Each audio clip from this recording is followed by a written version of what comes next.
Welcome to are के Sharma math classes. आज हम क्लास 8 सब्जेक्ट मैथ चैप्टर 9 क्षेत्रमति यानी कि कक्षा 8 में हम चैप्टर 9 में मेंसुरेशन स्टार्ट कर रहे हैं, जिसमें हमारी एक्सरसाइज आज 9.3 प्रश्नावली 9.3 रहने वाली है। आज का हमारा जो टॉपिक है घन, घनाव और बेलन का आयतन है। तो let's start the class student. आज का हमारा फर्स्ट टॉपिक घन, घनाव और बेलन का आयतन।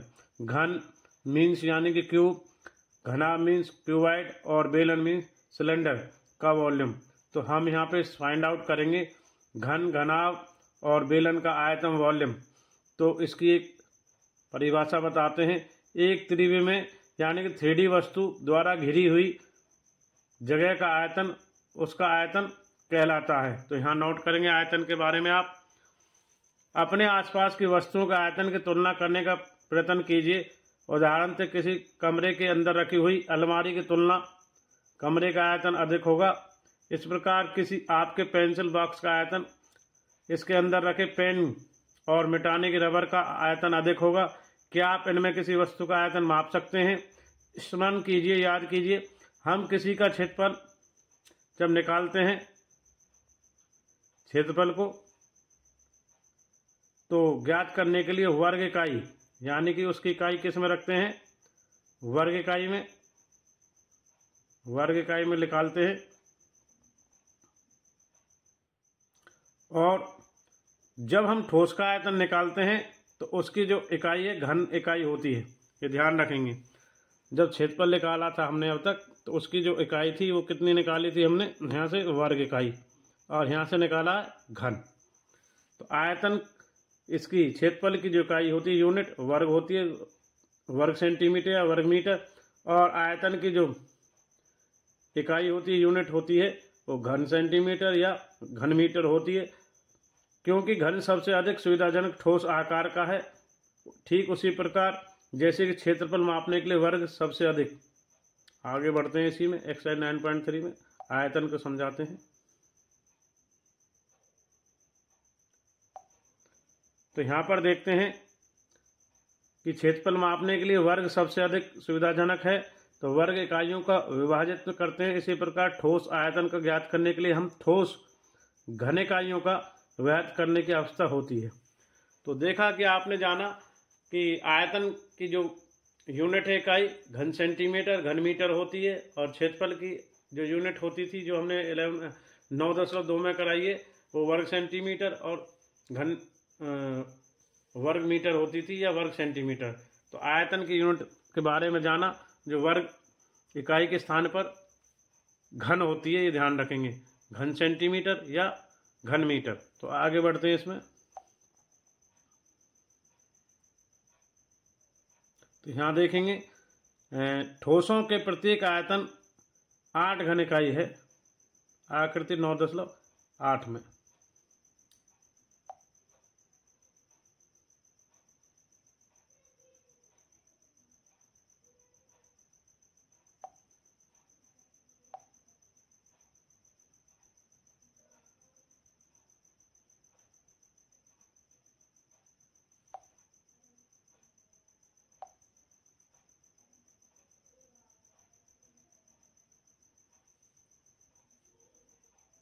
तो यहाँ देखते हैं, इस प्रकार हम कह सकते हैं ठोसों के आयतन को मापने के लिए 1 घन सेंटीमीटर 1 सेंटीमीटर गुना 1 सेंटीमीटर गुना 1 सेंटीमीटर 1 सेंटीमीटर की घात 3 होता है। इसी प्रकार सेंटीमीटर को मिलीमीटर 10 मिलीमीटर 10 मिलीमीटर 10 मीटर। तो कितना होगा आपको पता ही है, 1000 यानी कि 3 जीरो आ जाएंगे इसमें।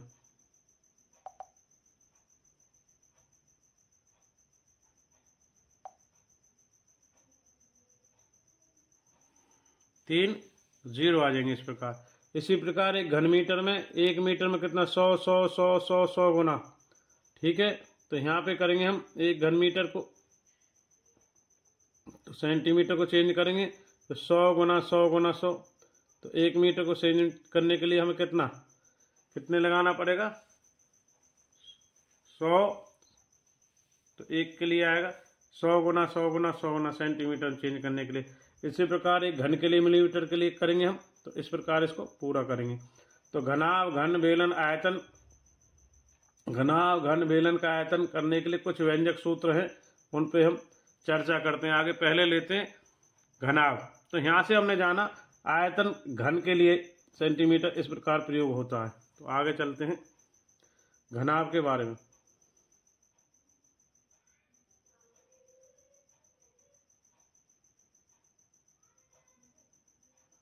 तो यहाँ देखेंगे हम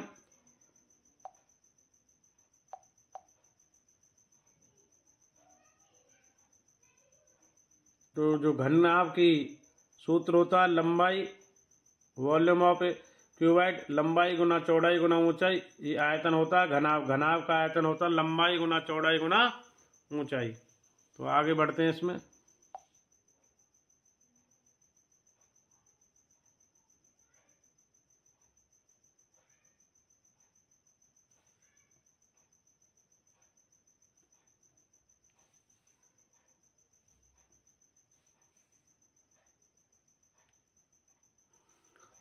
तो घनाभ का जो आयतन होता है, यहाँ से हम देखेंगे घनाभ का आयतन L गुना B गुना H होता है। L गुना B, ठीक है।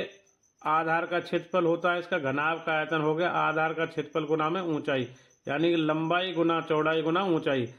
L फॉर लंबाई, B फॉर चौड़ाई, H फॉर ऊंचाई। L for length, B for breadth, H for ऊंचाई। इस प्रकार से घनाभ का आयतन का सूत्र होगा, इसको नोट करें। यह है घनाभ का सूत्र, लंबाई गुना चौड़ाई गुना ऊंचाई। तो आगे बढ़ते हैं नेक्स्ट।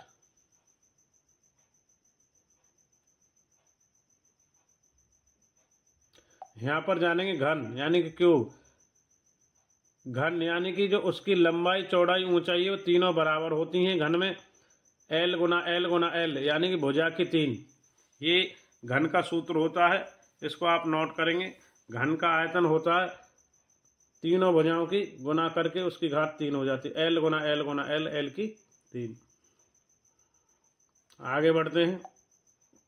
तो अब तक अपने घनाभ का सूत्र LBH और घन का सूत्र L गुना L गुना L, L की 3 ये जाना है। अब चलेंगे हम बेलन का सूत्र, बेलन का आयतन।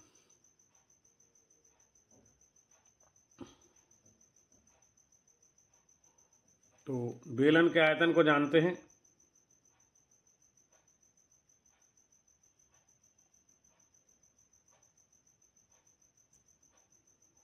तो बेलन के बारे में जानेंगे। तो सिलेंडर का जो आयतन होगा, घनाभ का आयतन उसके क्षेत्रफल और आधार का गुणनफल था, उसी प्रकार हम देखेंगे ये घनाभ का था।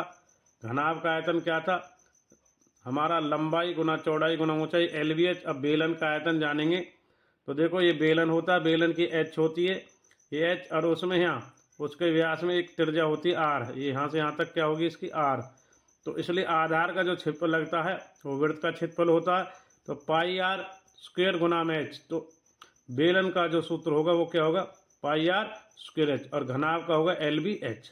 ये ध्यान रखेंगे। तो बेलन का जो सूत्र होगा वो होगा पाई R स्क्वायर H, वृत्त का क्षेत्रफल गुना में H। R उसकी रेडियस, R फोर त्रिज्या होती है। R क्या है, त्रिज्या। R हम किसके लिए लेंगे, त्रिज्या के लिए, वृत्त की त्रिज्या।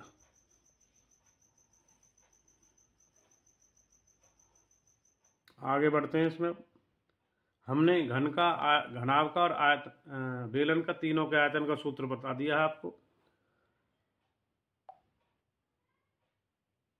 अब देखेंगे आयतन और धारिता, ये दोनों देखेंगे। इन दोनों शब्दों में अधिक अंतर नहीं है, ये सेम ही है। किसी वस्तु द्वारा घिरी हुई जगह की मात्रा उसका क्या कहलाते हैं, आयतन। किसी बर्तन में भरी हुई वस्तु की मात्रा उसका क्या कहलाती है, धारिता। ये नोट कर लें, दोनों डेफिनेशन परीक्षा उपयोगी हैं और जीवन भर काम आने वाली। आगे बढ़ते हैं, इनको भी देख लेंगे एक बार यूनिट्स को। यदि किसी पानी को रखे जाने वाला टिन बर्तन 100 सेंटीमीटर क्यूब पानी भरा जा सकता है, तो देखेंगे बर्तन की धारिता 100 सेंटीमीटर क्यूब है। धारिता लीटरों में भी मापी जाती है और सेंटीमीटर क्यूब। तो 1 ml बराबर है 1 सेंटीमीटर घन, यानी कि 1 लीटर बराबर है 1000 सेंटीमीटर घन की क्यूब। तो अतः 1 मीटर क्यूब बराबर होगा इतना, 1 2 3 4 5 6, 6 एक के पीछे शून्य लगा के इतना घन सेंटीमीटर, और ये कितने 1000 एल के बराबर होगा। ये आगे क्वेश्चंस में आपके काम आएगा, इसको आप नोट कर लें। यहाँ से यूनिट्स को इनको देख सकते हो, ये इम्पोर्टेंट है, काम आने वाली हैं आपकी यूनिट्स है। ये यूनिट्स काम आने वाली हैं, इनको आप देख लेंगे एक बार।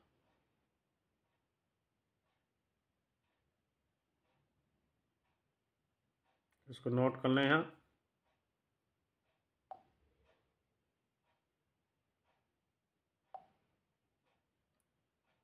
आगे बढ़ते हैं। तो ये कुछ यूनिट्स बताई थी हमने आपको, इनको नोट करेंगे आप। 1 ml बराबर 1 घन सेंटीमीटर, 1 लीटर यानी 1000 घन सेंटीमीटर, 1 घन मीटर बराबर है इतना, इकाई, दहाई, सैकड़ा, हजार, 10,000, लाख, 10 लाख, 10 लाख घन सेंटीमीटर, और ये 1000 लीटर के बराबर है। ml मिलीलीटर है, l लीटर है। तो ये यूनिट से इनको नोट करेंगे।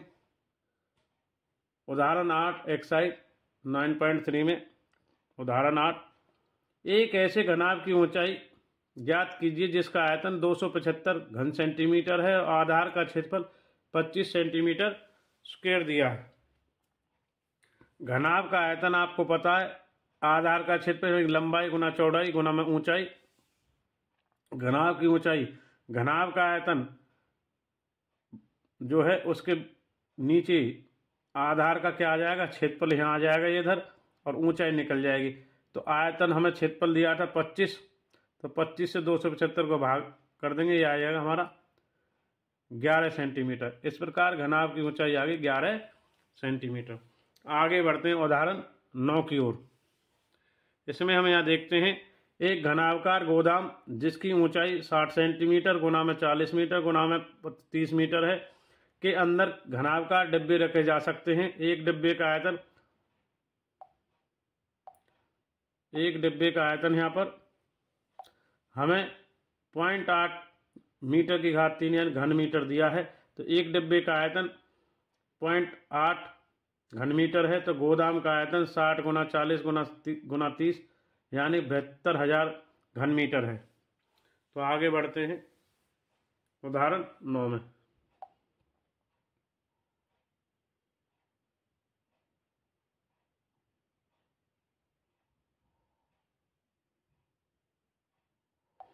उदाहरण 9 में, जो उदाहरण 9 हमारा रनिंग में है, गोदाम के अंदर रखे जाने वाले डिब्बों की संख्या। तो गोदाम का आयतन 60 गुना 40 गुना 30 था, एक डिब्बे का आयतन से इसको भाग दे देंगे तो काट पीट के हमारा आएगा 90,000। तो एक इस प्रकार गोदाम के अंदर रखे जाने वाले डिब्बों की जो संख्या है 90,000 आ गई। उदाहरण 9 हमारा हो गया है। अब बढ़ते हैं एग्जाम्पल 10 की ओर।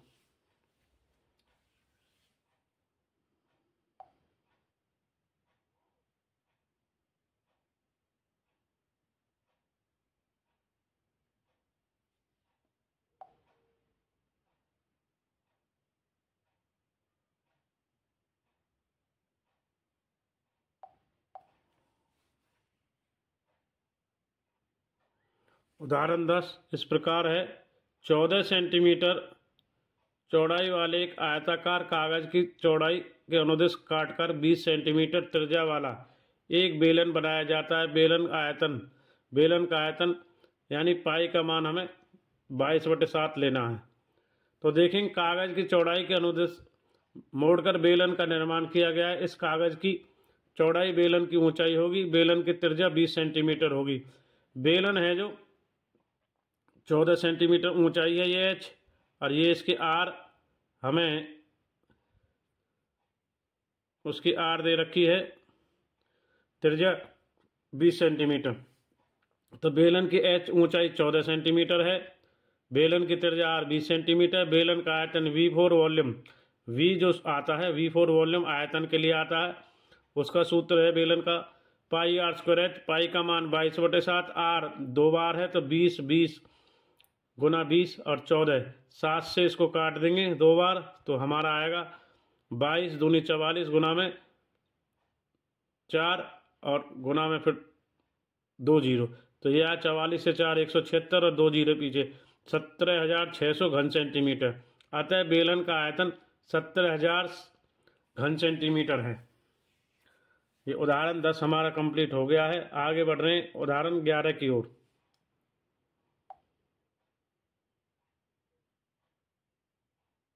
तो उदाहरण 11 इस प्रकार से दिया है, 11 सेंटीमीटर और 4 सेंटीमीटर माप वाले, इसको देखते हैं।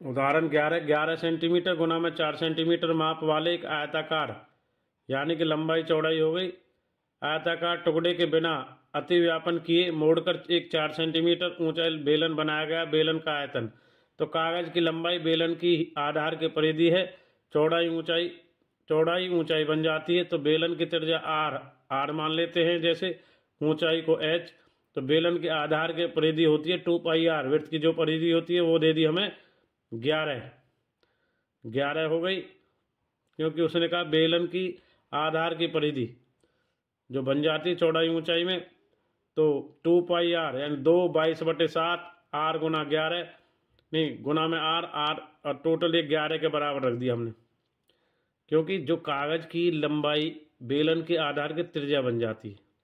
लंबाई है ना, लंबाई गुना चौड़ाई, लंबाई क्या थी 11, तो उसकी परिधि है, तो परिधि का सूत्र क्या लगता है बेलन की परिधि का 2 पाई आर को 11 के बराबर ले लिया, 2 एजिट और पाई 22/7, आर निकालेंगे 11 बराबर में, तो ये हमारा 2 नीचे गया इधर और 22 भी नीचे, तो इधर आया हमारा, यहाँ से काट पीट करके देखते हैं। जैसे इधर आएगा तो हमारा आर बराबर आएगा भाई 11 बटे में, यहाँ से 7 ऊपर, ये वाला 7 और ये वाला एरिया हमारा नीचे 2 गुना 22, इस प्रकार से आ गया। तो 11 से ये कट गया 2 बार, तो 7 बटे 2 गुना 2 7/4 क्या आ गया सेंटीमीटर। तो बेलन का आयतन V पाई आर स्क्वायर है, वॉल्यूम पाई 22/7, आर 7/4 ये अभी निकालिए त्रिज्या, तो 4 से कट गया 4, 7 से कट गया 7, तो हमारा ये बचा 22 से 154/4 डिवाइड कर देंगे 38.5 घन सेंटीमीटर। अतः बेलन का जो आयतन आया 38.5 घन सेंटीमीटर आया। तो आज की वीडियो के माध्यम से अब तक हमने क्लास 8 सब्जेक्ट में चैप्टर 11 क्षेत्रमति में घनाभ और बेलन के आयतन के सूत्र के बारे में जाना है, और उदाहरण 8, 9, 10 और 11 को किया है। आइए अब आगे स्टूडेंट हम बढ़ते हैं एक्सरसाइज 9.3 के 1 से 8 प्रश्नों के हल की ओर। तो पहले स्टेटमेंट्स को देख लें। एक्सरसाइज हमारी जो रहने वाली है तो इसको देखेंगे हम।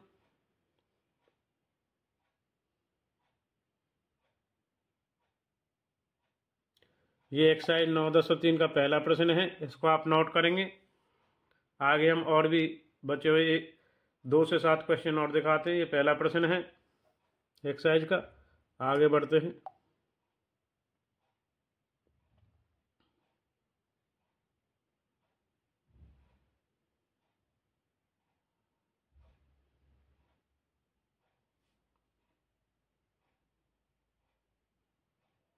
ये दूसरा प्रश्न रहने वाला है, ये तीसरा, ये चौथा, ये पांचवा, ये छठवां, इनको आप नोट करेंगे।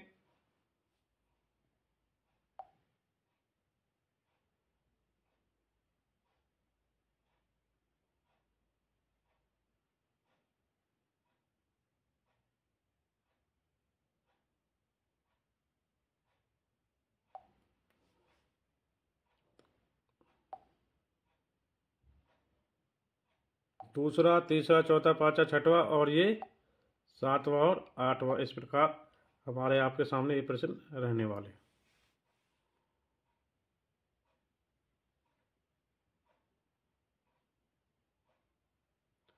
तो आइए स्टूडेंट, आपने स्टेटमेंट देख लिया है। अब आगे हम 1 से 8 जो प्रश्न हैं एक्सरसाइज हमारी 9.3 इसके हल की ओर मिलते हैं। प्रश्न 1 से 8 में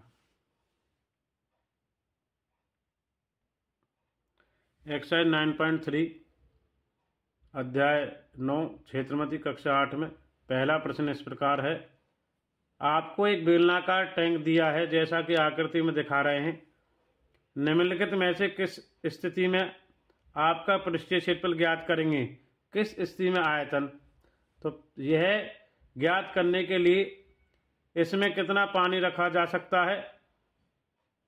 ए, बी इसका प्लास्टर करने के लिए वांछित सीमेंट की बोरियों की संख्या, बी सी में इसमें भरे जा सकने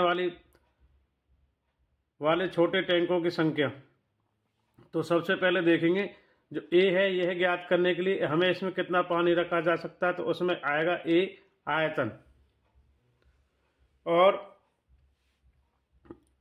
इसका प्लास्टर करने के लिए वांछित सीमेंट की बोरियों की संख्या के लिए आएगा पृष्ठीय क्षेत्रफल बी, और सी में इसमें भरे जाने सकने वाले छोटे टैंकों की संख्या के लिए आएगा आयतन सी। तो आगे बढ़ते हैं प्रश्न संख्या 2 की ओर। इस प्रकार हमारा 9.3 का फर्स्ट क्वेश्चन कंप्लीट हो गया है। क्वेश्चन 2 में बढ़ते हैं अब आगे।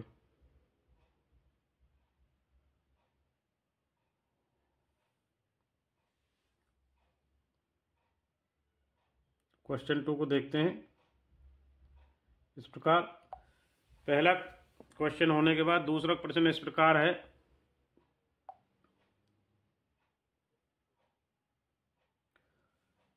बेलन ए का व्यास क्वेश्चन 2 9.3 एक्सरसाइज में बेलन ए का व्यास 7 सेंटीमीटर है और ऊंचाई 14 सेंटीमीटर। बेलन बी का व्यास 14 सेंटीमीटर है और ऊंचाई 7 सेंटीमीटर है। परिकलन किए बिना क्या आप बता सकते हैं इन दोनों में किसका आयतन अधिक है, और दोनों बेलनों में आयतन ज्ञात करते हुए इसका सत्यापन कीजिए कि क्या अधिक आयतन वाले बेलन का पृष्ठीय क्षेत्रफल भी अधिक है।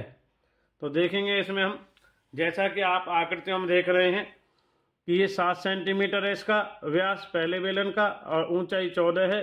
इसमें जो व्यास है दूसरे बेलन में ए में था ये बी में व्यास 14 है और ऊंचाई 7 सेंटीमीटर।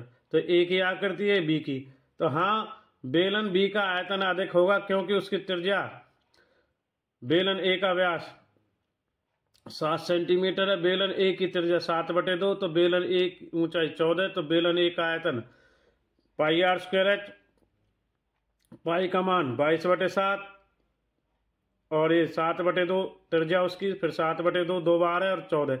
तो ये आए कैलकुलेट करके 7 से 7 काट दिया इधर, 2 से 1 7 इधर काट दिया और 2 से 1 11 इधर। तो 11 गुना 7 गुना 7 यानी 11 गुना 7 गुना 7 77 गुना 7 यह 539 घन सेंटीमीटर। तथा बेलन बी में व्यास 14 है और बेलन बी की त्रिज्या 14/2 तो आधी यानी 7 सेंटीमीटर। तो बेलन बी की ऊंचाई 7 सेंटीमीटर होगी। तो आगे बढ़ रहे हैं प्रश्न संख्या 2 में।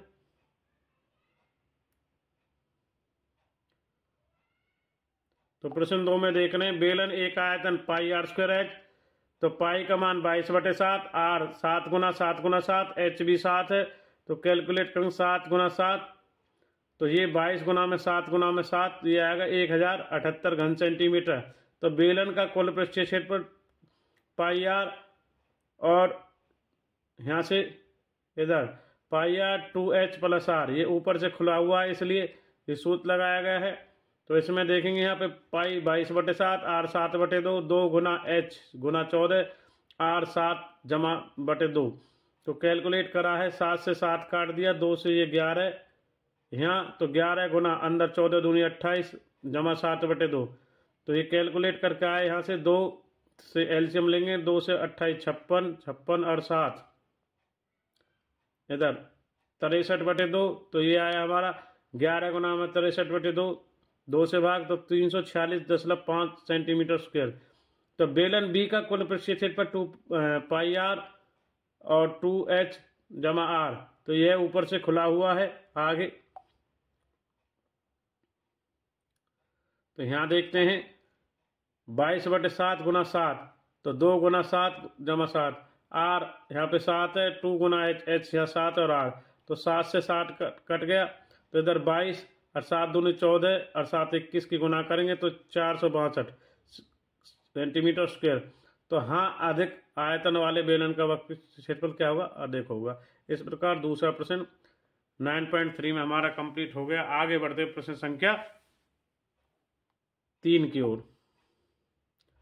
तो प्रश्न 3 की स्टेटमेंट इस प्रकार है।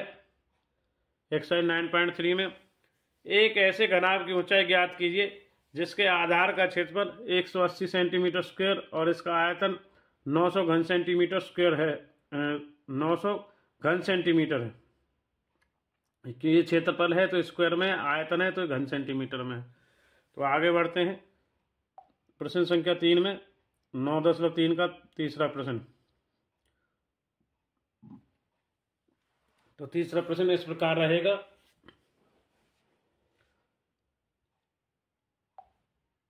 घनाभ के आधार का क्षेत्रफल L गुना B, लंबाई गुना चौड़ाई 180 सेंटीमीटर स्क्वायर और घनाभ का आयतन 900 घन सेंटीमीटर। हम जानते हैं L घनाभ का आयतन L गुना B गुना H 900 के बराबर आएगा। L गुना B के स्थान पर 180 गुना H, तो H 180 से 900 को काटेंगे तो H घनाभ की ऊंचाई आएगी 5 मीटर। इस प्रकार तीसरा प्रश्न भी समाप्त हो गया। 9.3 का चौथा प्रश्न। एक घनाभ की विमाएं 60 सेंटीमीटर गुना में 64 सेंटीमीटर गुना में 3 सेंटीमीटर है।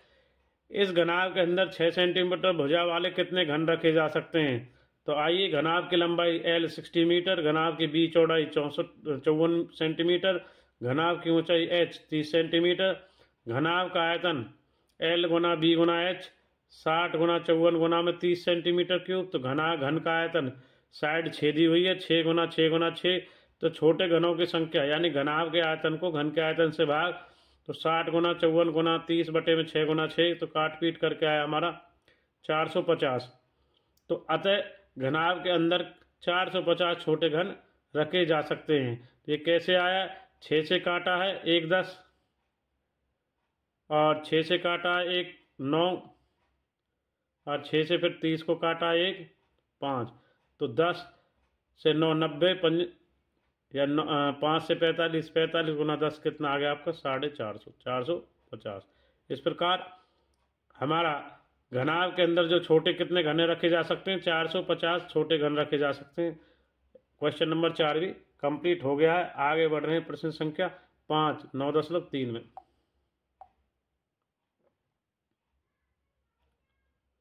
प्रश्न 5 इस प्रकार है।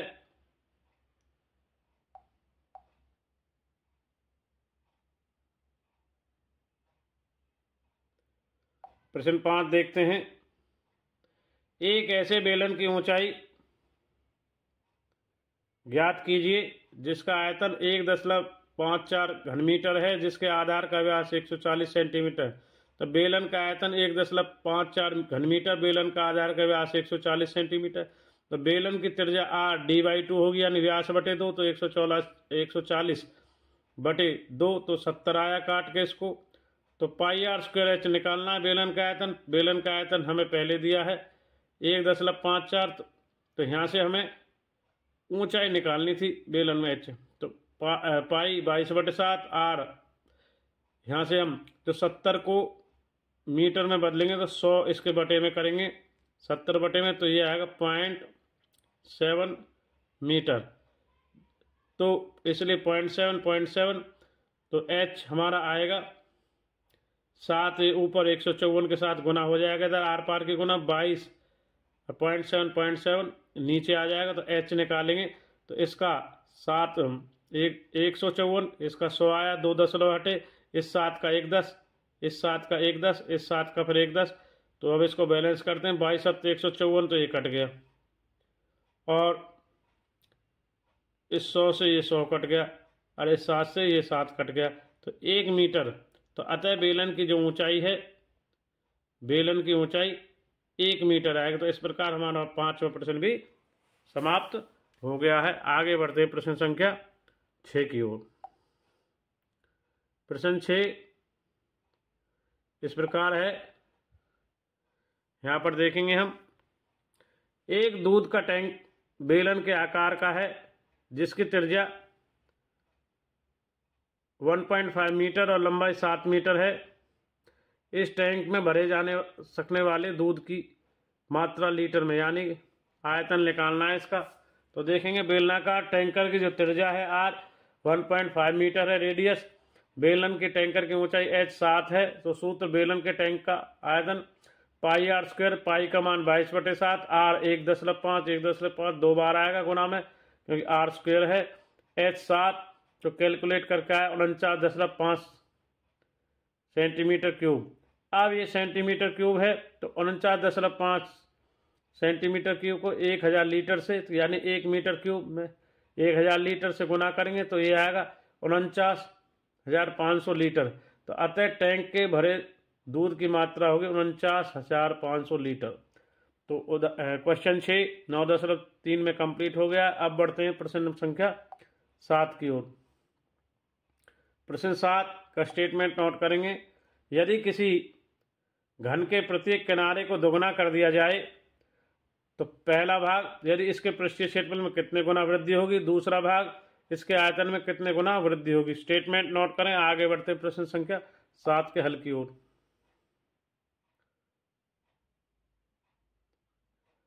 तो प्रश्न संख्या 7 9.3 में इस प्रकार है, माना घन के प्रत्येक किनारे की लंबाई l। तो हम जानते हैं घन का पृष्ठीय क्षेत्रफल 6 गुना भुजा की 2 6l की 2। यदि घन के प्रत्येक किनारे को दोगुना कर दिया जाए तो घन का पृष्ठीय क्षेत्रफल यानी कि 2, और किनारे को 2 गुना l की 2 करेंगे तो 6 गुना 4, और ये l की 2 तो 6 गुना 4, यानी कि ये l की 2 होगा, तो a डैश बराबर 4a। तो इस प्रकार पृष्ठीय क्षेत्रफल जो a के बराबर माना था, और ये a डैश हमारा जो आया कितना 4 गुना हो जाएगा उसका, कि 4 6 24। तो इस प्रकार 4 गुना। सेकंड पार्ट, घन का आयतन v वॉल्यूम l की 3 होगा। तो यदि घन के प्रत्येक किनारे को दोगुना कर दिया जाए वॉल्यूम, तो 2l की 3 तो करेंगे 2 चौका यानी 3 बार करेंगे 2 की 3 को, तो क्या होगा 2 गुना 2 गुना 2, तो ये आएगा हमारा 8, 2 दूनी 4, 4 दूनी 8, 8l की 3। तो v, तो ये l की 3 था, v डैश आया 8 गुना v, तो यानी कि इसका आयतन 8 गुना हो जाएगा। इस प्रकार प्रश्न नंबर 7 हमारा कंप्लीट हो गया है। आगे बढ़ते हैं प्रश्न संख्या 8 की ओर, जो एक्सरसाइज 9.3 का अंतिम प्रश्न है।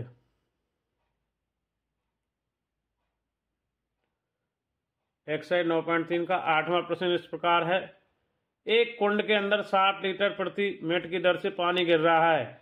यदि कुंड का आयतन 1008 घन मीटर है, तो यदि इस कुंड को में भरने में कितने घंटे लगेंगे। तो कुंड का आयतन 1000 घन मीटर, कुंड के अंदर पानी गिरना 60 लीटर प्रति मिनट, तो यानी कि 60/1000 मीटर क्यूब, यानी लीटर को घन मीटर में बदल लिया गया। एक लीटर बराबर है 1/1000 और घन मीटर, तो 60/1000 घन मीटर बट मिनट में है, मिनट को घंटे में करेंगे तो 60 से गुना करेंगे, तो यहाँ पर आपका आएगा 60 गुना 60 बटे में 1000 घन मीटर, और ये प्रति घंटे। तो एक कुंड में 60 गुना 60 1000 बटे में घन मीटर पानी गिरने में लगा समय 1 घंटा। तो कुंड में 1 मीटर क्यूब पानी भरने में लगा समय तो 1000 बटे में 60 गुना 60 घंटे। तो आगे बढ़ रहे प्रश्न नंबर 8 में।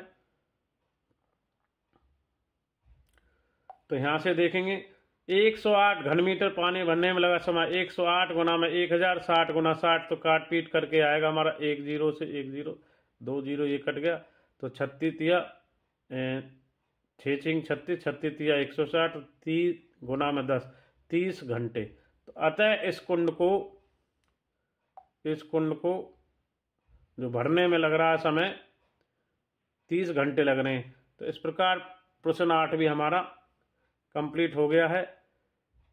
तो एक्सरसाइज 9.3 भी कंप्लीट हो गई है।